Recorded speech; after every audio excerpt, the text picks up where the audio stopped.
Happy post 4th of July. I hope you all had a really phenomenal holiday weekend. I feel like it felt to me very long in a good way, I suppose. But we are back bright-eyed and ready to take on this fabulous week of July. It's the 8th. I'm really excited. We've got two fabulous guests on with me this morning. First of all, how many of you in the chat know the fabulous Paul Blackburn? I'm sure you've had the opportunity to see him in a training or two. He's been on coffee with us.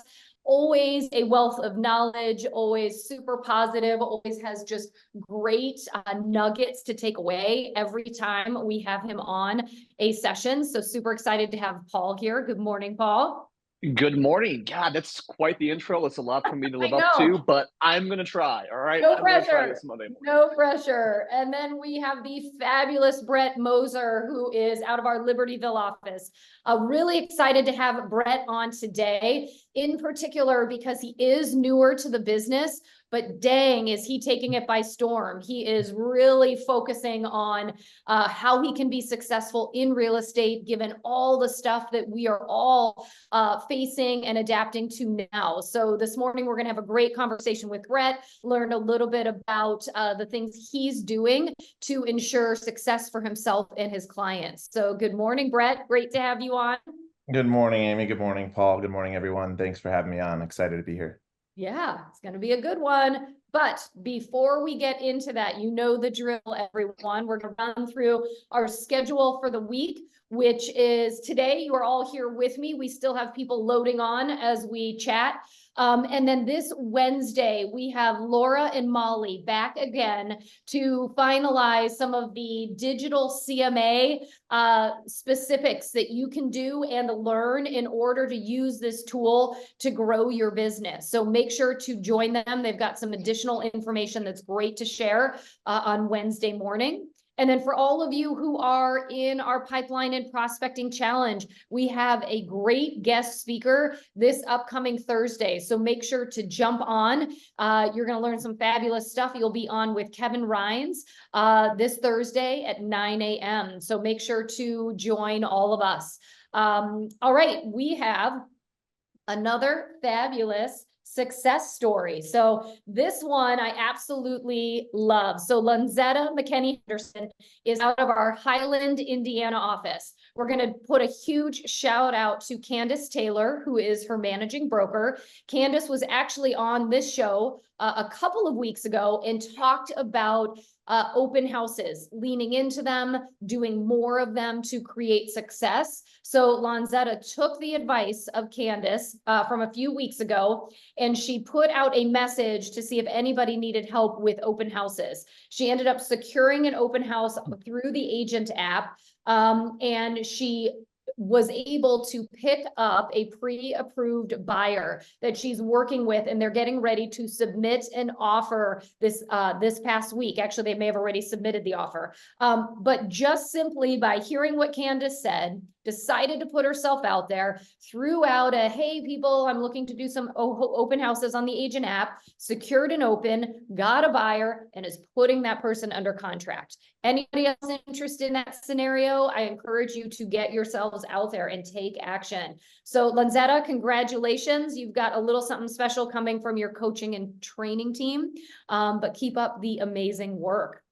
All right, and last but not least, I'm going to do a fabulous plug for Adapalooza, which is happening Wednesday, July 17th. You all put this in your calendars, because to me, this is quintessential Chicago. When I moved to Chicago from California and it became summertime, I finally realized why people loved this city so much. Music, food, mingling, having an amazing time, all of that at this awesome venue. If you haven't been to the Salt Shed, I'm telling you, you've got to check it out. So this party is for all of you. So make sure you save the date, make sure to show up 4 to 8 o'clock, Salt Shed, Wednesday, July 17th. We've got some cool live performing bands. Who is that? Is that Stash or Stache? Paul, do I dare make a mistake? I have no idea. So I guess we'll find out. Also rod tough curls and the bench press. I kind of like that. But make sure to save that date because it's going to be a fun time. I know I'll be there. Paul's going to be there, and Brett put it on his calendar. All right. There we So go. on that note, without further ado, I'm going to get us onto the big screen, and we're going to jump into our conversation for today. So as we know my format, I always love starting out with my managing broker to get the pulse of what is happening and what we are seeing right now in our offices. We know our agents have been navigating a lot of change as we're moving into this busy summer. I feel like there's a lot of activity out there right now. And I think you are having a lot of conversations, Paul, right now with your agents. We also know that this impending August 17th, 16th or 17th, whatever date it is, where we're going to see some big changes coming underway. So I wanted to hear from you, Paul, on what you're having conversations about with your agents, and what are people doing, saying, thinking as we're moving our way through summer, and we know that these changes are going to be coming in about 6 weeks time frame. Yeah, it's a great question. Here's the good thing. The good thing is a lot of our agents are getting prepared, right? They are leaning into the training. They are asking the right questions. But there definitely is some fear out there. There's a little bit of, anxiety and anxiousness. And honestly, that's a good thing. If nobody at all was worried, then I probably would be a little bit worried. So I think people are kind of leaning into that anxiousness and preparing. The biggest thing, it's the fear of the unknown, right? And I think that's really what is giving, anyone kind of anxiety, is because they don't know exactly how things are going to play out. And that's fine, right? I mean, fear of the unknown is always worse than whatever the actual issue is. I mean, think about it. When you're a little kid, right, you're afraid of the dark because you don't know what's out there. So your imagination goes wild. Yeah. If anyone has ever sold a condo that was overlooking like a new development site and something was going to be built there, buyers walking through always had a hard time pulling the trigger because they couldn't visualize what that view would be like. But then what happens? Building gets built, and then you have no problem selling that condo because the buyers can then see, all right, this is what my view is going to be. Fear of the unknown is always worse. So, what can we do? Lean into the training, right? Lean into your ability to articulate your value. At the end of the day, I think as long as you're able to do that, no matter what happens 6 weeks from now, 6 months from now, you're going to have the ability to go ahead and pivot and deal with those changes. We've been through this before. Let's think back, right? Let's think back to the financial crisis of 08 and 09, right? Think about that, the way we had to pivot. Who would have thought that we would have had to become short sale experts and deal with foreclosures all the time, right? But we did it. And we did not know what the next year or 2 years was going to look like either. But as things happened, right, we made changes, we learned, we adapted, we changed our business models. COVID, another phenomenal example when that happened, right? Talk about the true fear of the unknown and really not knowing what tomorrow was going to bring. That's a great example of it. I remember I was in sales then, and I was managing a team. And I remember walking to the parking garage from the Gold Coast office, the old Gold Coast office, with one of my agents. And he was newer. He was just kind of getting going, kind of like how Brett is right now. And things were going well for him. And he said to me, and I will never forget this, he goes, I'm not worried about this virus thing. He goes, I'm worried how it's going to affect my business. And if I'm still going to be able to do this in a month or 2 months, what's going to happen? And I said, look, I don't know exactly what's going to happen tomorrow or how this is going to play out, but I do know that I will do every single thing I can to support you. And you're going to have the best training. You're going to have the best, whatever it is you need to tackle it. We are going to do it together. And I think that's the message we're sending right now, right? I mean, I'm sending that to my agents, Amy, Mike, and Thad. All of us are sending this to the entire company is, look, we have the best training. We have the best tools. We have some of the best, most experienced agents in the market. We are going to rise to the top. And guess what? We're going to find a way to take advantage of this and come out better on the other side. We're going to have a better business model at the end of the day for each and every single one of our agents. Look what happened with COVID. Look at afterwards. A year later, how many of our agents had the absolute best year ever. For sure. And I think, the thing too is that we didn't always have it all figured out, even as a company. I remember during COVID, some of this, like Tom Downing has this saying, and I absolutely love it because I feel like it's my life, which is like building the plane while you're on the runway, right? Getting ready to take off. Some of this is very fluid and nimble right now, and we're trying to also, be as nimble and kind of see what is going to happen while also working with our agents to make great decisions for all of us as we're moving forward, right? Because, and I think Allie said this a couple of weeks ago, Allie Ballard, when she was on the call, which is, surround yourself with winners. Right now, too, a lot of this is like, where is your head at? And I remember with COVID, people were panicking, and there was a lot of, you could find people that would go down the doom and gloom route of the worst case scenario, which is, can really take you down kind of a scary path. But then there were other people that would say, like, we're going to figure this out. We always have, we always will. We've got the greatest group that we're working with. And it's like, kind of align yourself with that way of thinking, because we're going to, we're going to look back in 6 to 9 months, and we're going to say, okay, that was an adjustment period, just like we've seen in so many other cycles of the business. So, but I also get like the fear of the unknown is real. We all sort of have that. And so I think, to me, some of like when I get really fearful, it's what actions can I take so I can get away from being in my head and just feel like at least I'm doing something, right?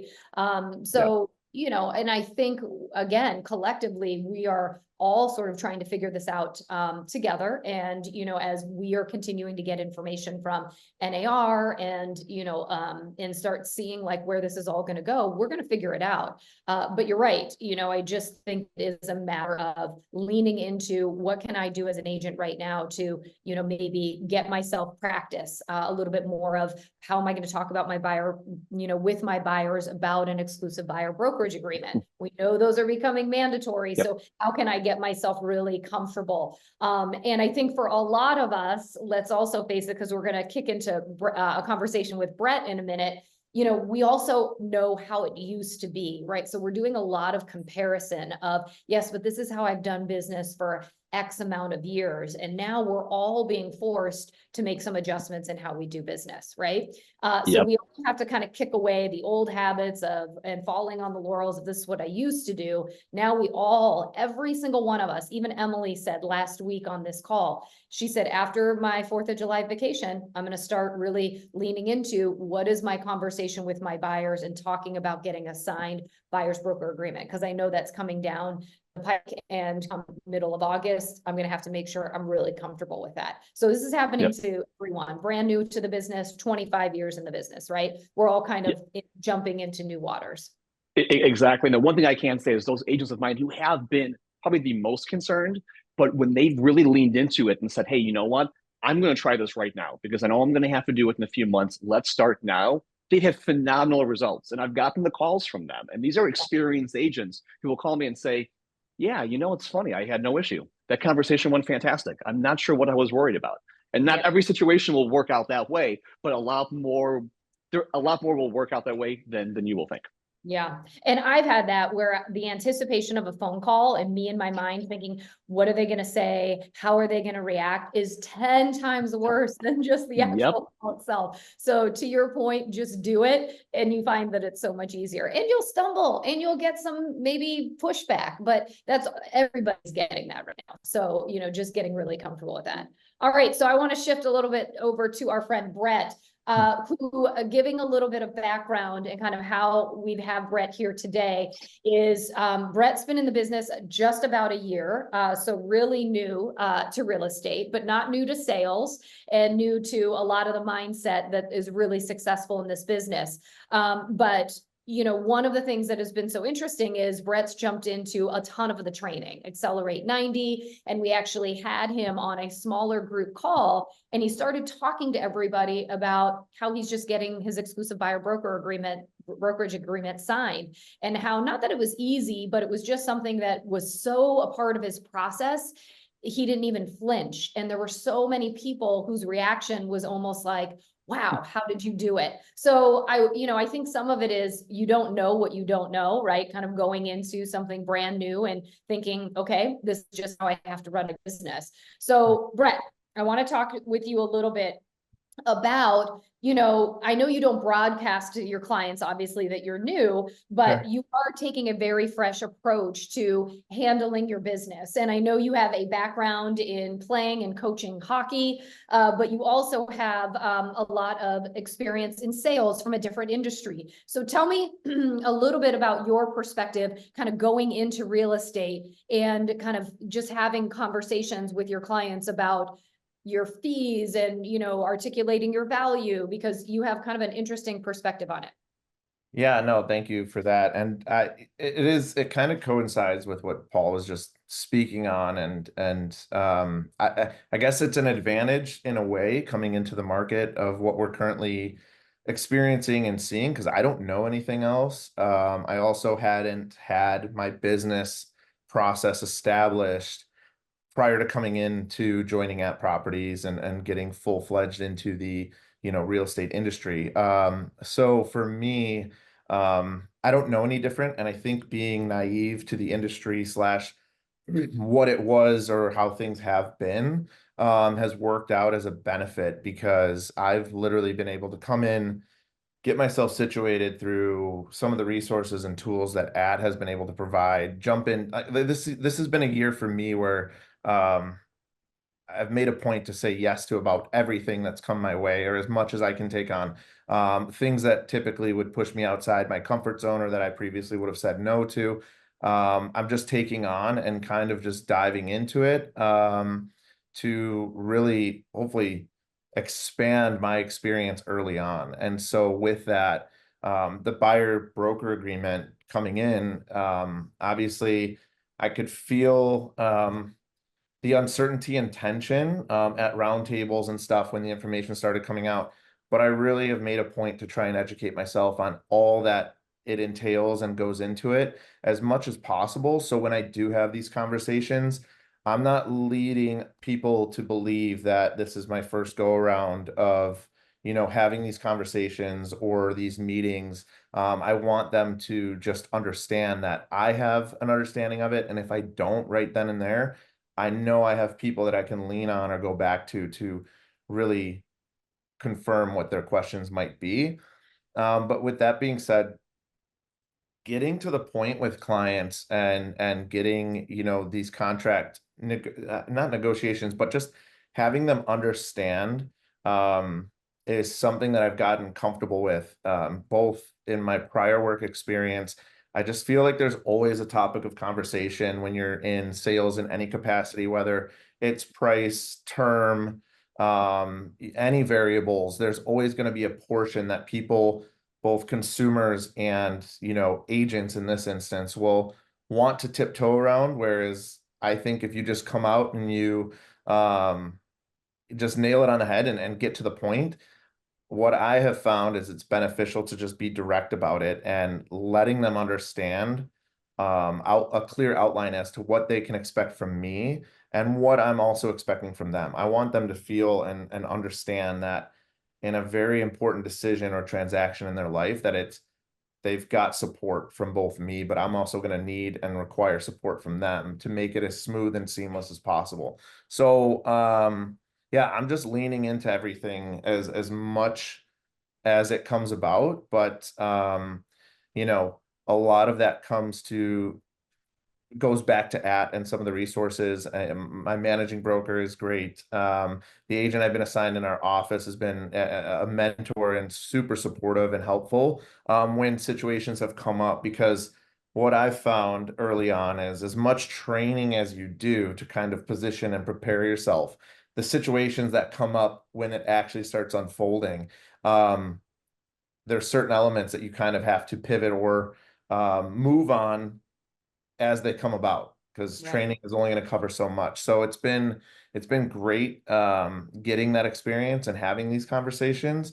But I also think what it's done is right out of the gates establishing these meetings with buyers, outlining what the agreement entails and what their options are, it also creates a line of trust and transparency from my clients right out of the gate. So ones that have been referrals, it's sit down, get to know me, have an understanding on what we're going over and going through, but also with all of this, what I'm able to provide for you throughout that process, start to finish, outline it, just go over some of those details, because a lot of times people really think they know, or what I've experienced too, both as a consumer and as an agent, what they think they know is involved in the process. They come to realize that there's a lot more to it.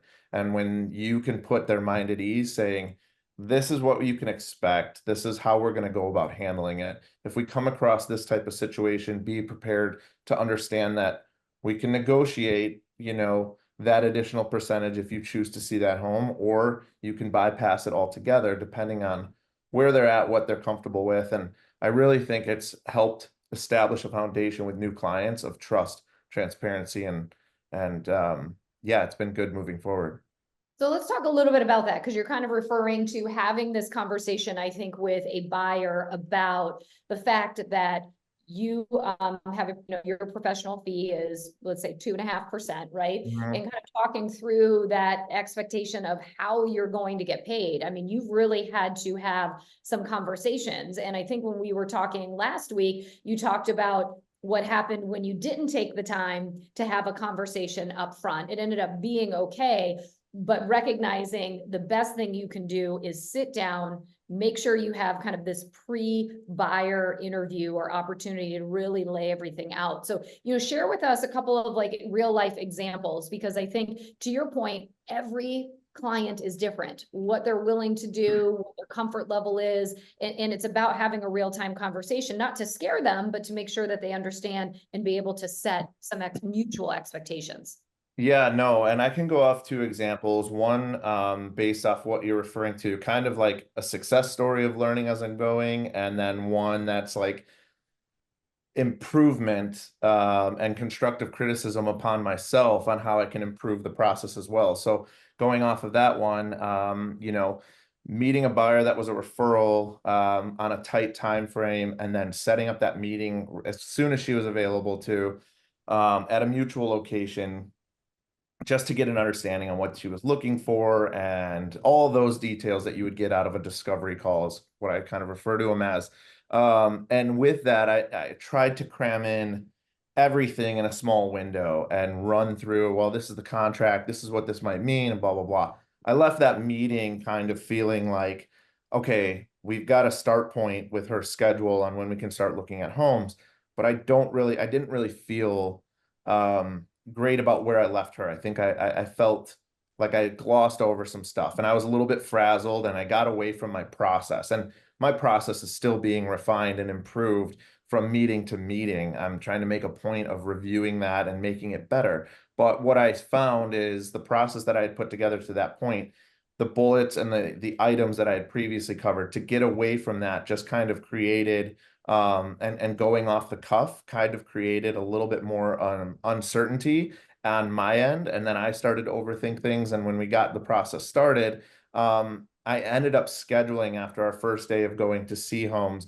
another meeting with her. And I think she was kind of like, well, why are we having another meeting? And I explained like, hey, this is just another review, because there were a couple items that I honestly personally didn't feel like I went over as in detail. And I stressed to her, I want to just make sure that you understand all of this and know what it means, because if not, then I'm not doing my job. And I think she came to really appreciate that, because when I went through the agreement in more detail and stuff and sent it to her electronically, it was no issue or question concern. So one of the things too is, and this has just happened overnight, that same client, we actually had an accepted offer as representing her as a buyer last night, which is great. So that thing's moving forward. And I really think that it's important to outline your process and then stick to it, but then improve those points as you see fit. Don't try and like rush into it, because you might gloss over some things that could be really important. But then going into learning as I go on another example, and I'll just briefly recap a situation where I currently still have the listing. It's under contract. But there's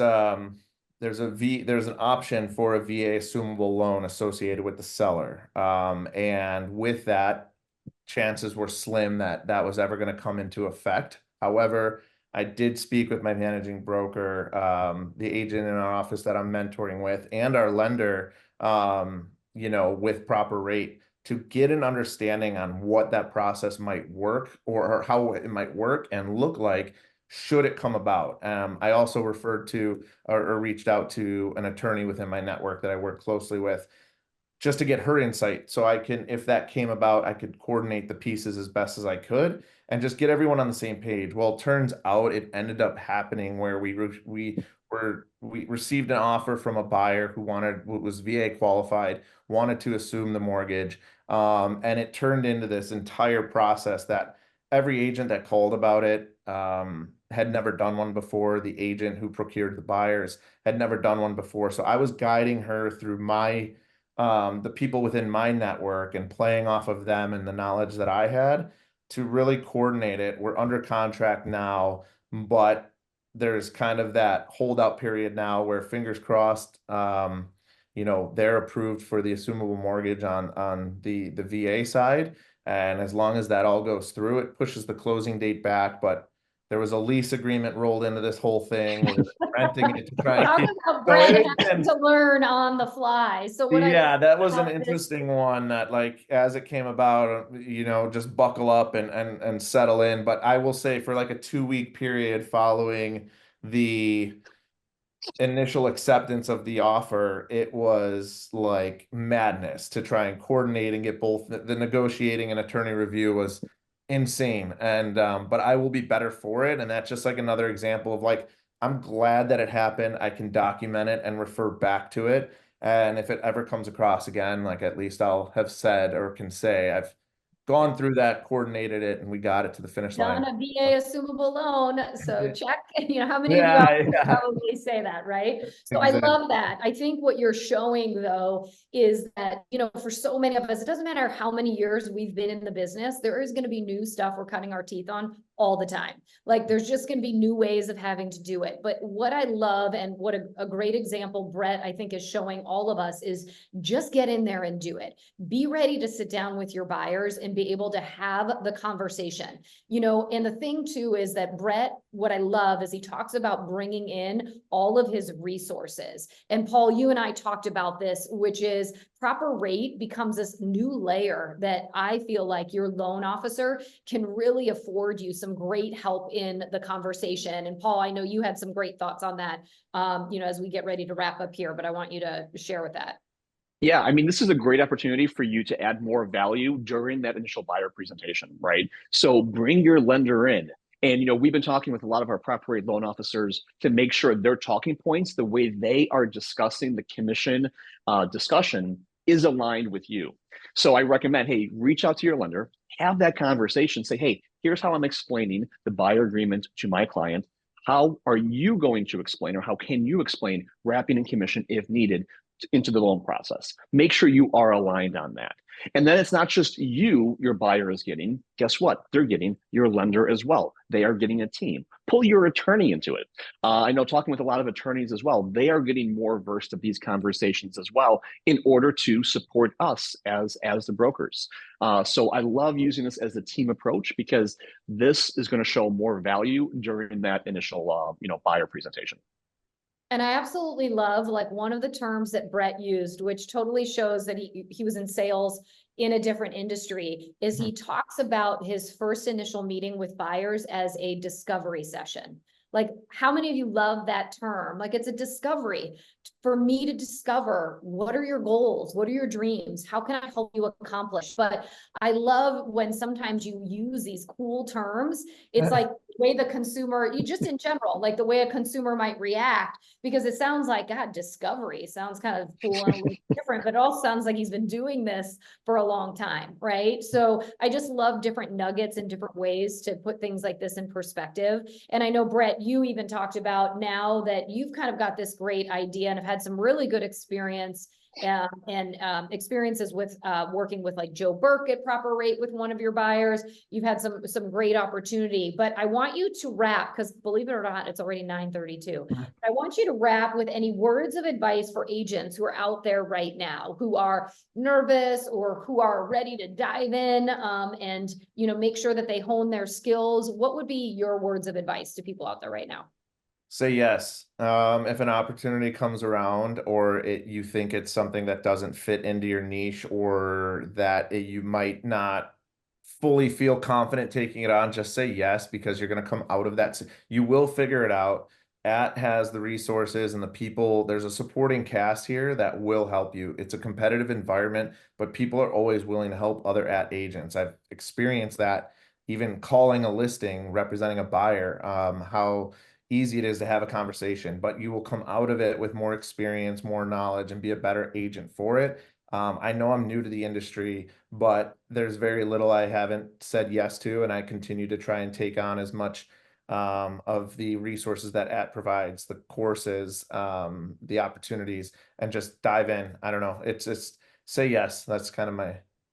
Love it. Say yes.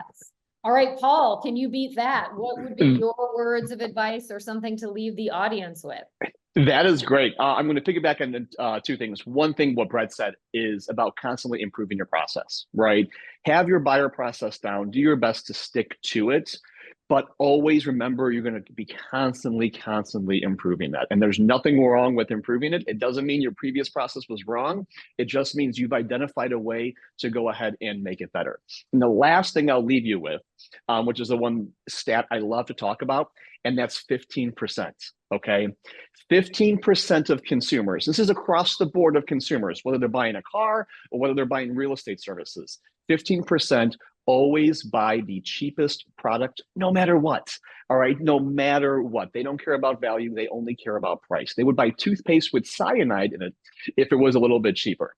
What we need to make sure of is that we do not allow that 15% to influence our business model. Those are not our clients. Focus on the 85%. The 85% that are going to see your true value and will pay for your value. Focus on the 85. Do not allow that 15% to influence your process or influence your decision making. Love it. Love it. All right. I always feel like I could talk for hours, but we only get 30 minutes. People have stuff to do. So on that note, Paul, Brett, thank you so much for joining me. Everybody out there, make it an awesome week.